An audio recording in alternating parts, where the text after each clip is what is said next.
Hello everyone. So the next topic is about record blocking. So what is record blocking? So record is nothing but a file. We are going to store the file in a block. The block consists of the track. So it's a one track. In that track we are divided into a fixed set of blocks or variable length of blocks. Under the variable length of blocks we can store the more than one record. Okay. So in this example, R1, R2, R3, R4, these are called as a record. Okay. So in this example, you can see this is a block 1 and this is block 2. This entire sector we can say it as a track 1. Okay. So in a track, I hope you have studied in the previous concepts what is a track, what is sector. So those concepts. So this will be present in a disk scheduling algorithm. So in the entire track, we can divide it either in a fixed set of block or variable length of block. Under that variable length of block, we can store the record continuously. Okay. So for input output operations, because what input output operations, it will go and fetch the record and store the record in the main memory and it will perform all the operations.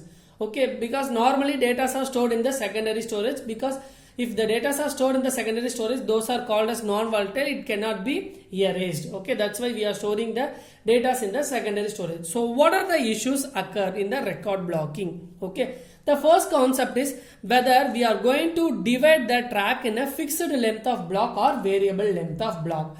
Fixed length of block means the size matters. Okay, because all the blocks are equal size. In a variable length, we can store the block of data, but that's not an issue. So that is the first problem, whether it is a fixed length or it will be a variable length. And second, if we are storing it in a variable length, what is the relative size? How can we fix the size of the particular data? And moreover, so if we are providing a larger block size, if you are giving, see, if the block size are so larger, we can store up more records in a single block. If we are storing more records in a single block, we can access the data or we can fetch the data. If the records are stored, data are record, both are same in this example. If the records are stored sequentially, it's not an issue. If the records are stored randomly, okay, it can be accommodated anywhere in the free space. It is very difficult to access the data if the input output operation consumes more time. Why I am saying, like if the block size will be fixed to the entire track, we can accommodate more number of data. If we search from the more number of data is very difficult. Okay, if I want to find out a one good person among 60 students is difficult, or if I want to find one good student among 1200 students is difficult. Obviously one student among 1200 is very difficult. Okay, and for the example I should say this. Okay, first we'll discuss about the fixed blocking. Okay, so before that, I hope if the fixed blocking concept means, you should remember one problem that is called as internal fragmentation. I hope you remember this. Let us take this example. Entire track, I have used a different color. This is a black color. Okay, black color we can normally here say it as a gap.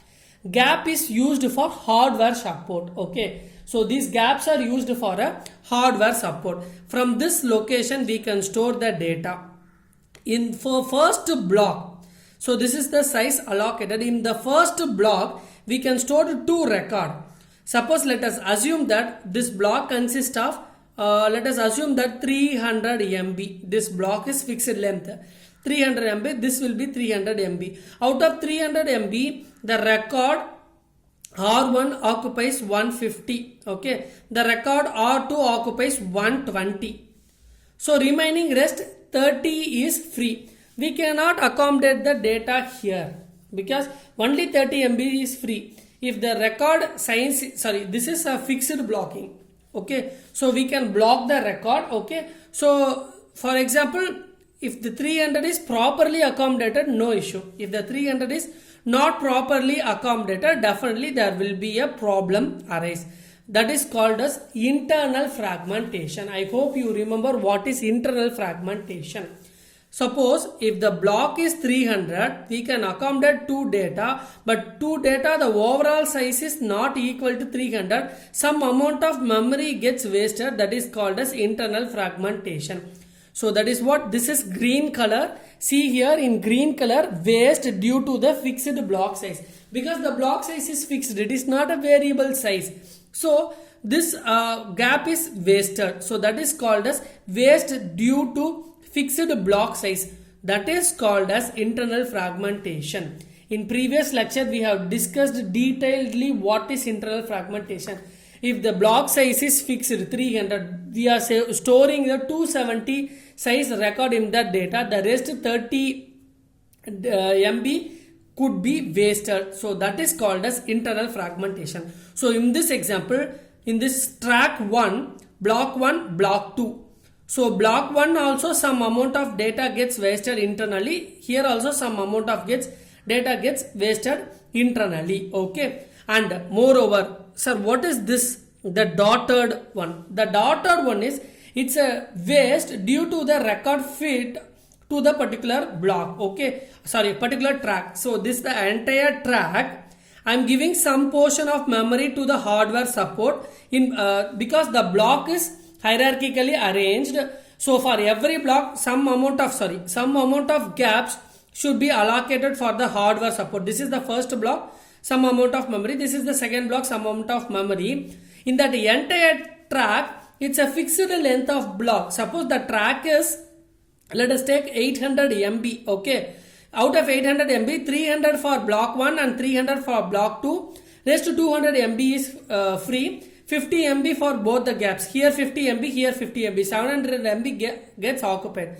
Then rest of the 100 MB gets wasted because the block size is fixed. If the block size is fixed, means definitely in that track we are using some memory. So that due to the fixed block fixed, some amount of memory gets wasted. So that is noted in the dotted portion. So this portion is wasted due to the fixed size block or block fit, and this amount of memory gets wasted due to the record due to that record stored in the fixed block. Okay, this is also fixed block in a track. Let us assume this way, fixed block in the track, so this amount of memory gets wasted. And this is fixed record in the, not fixed record, records in the fixed block. So this amount gets wasted. So this is the two different points. One is in green color, another one is in pink color, dotted pink color.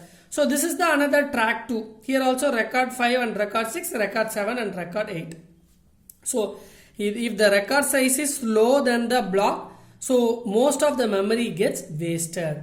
So to overcome that, we can go for the another type, that is called as variable length spanned blocking. Okay, what is mean by span? Not spam, span. What is mean by spanned? A portion of record stored in one block, there's another portion of record also stored in the other blocks also. Let us take the example. See here, this is a variable size, so there is no fixed, because variable length spanned blocking. R1, R2, R3. Obviously, this is used for gaps for the particular block. Okay, this is block 1. But out of that block 1, we are storing some data. Okay, so this will be there is no fixed size of block. So this will be variable length. So R1, R2, R3, R4 portion of memory is stored in block 1, and next portion of memory is stored in another block. And see this arrow, this is track 1 and this is track 2. Okay, so this is track 1 and this is track 2.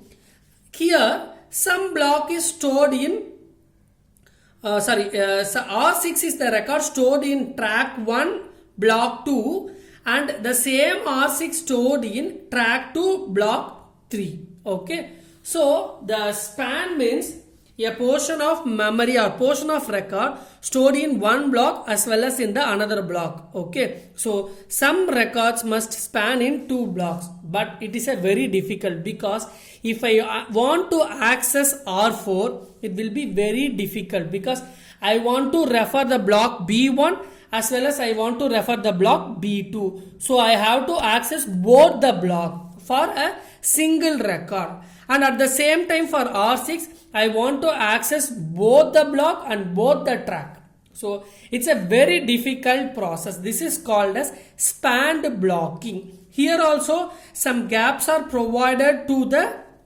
hardware support, and some memory gets also be wasted, okay, because some due to the particular portion some of the memory cannot be stored, okay, like we cannot accommodate R6 completely here. So this blocks we waste due to the block fit to the particular record. We can fix the size up to this region. We can fix the block. We cannot move the particular block to the some other region, okay. So that's why we can say that up to this block we cannot accommodate the whole track. So that is the wasted portion here. And here one more wasted portion is also there. So waste due to the record fit to the block, okay. Here up to R12 I can store. So here also we can store the some of the record, but waste.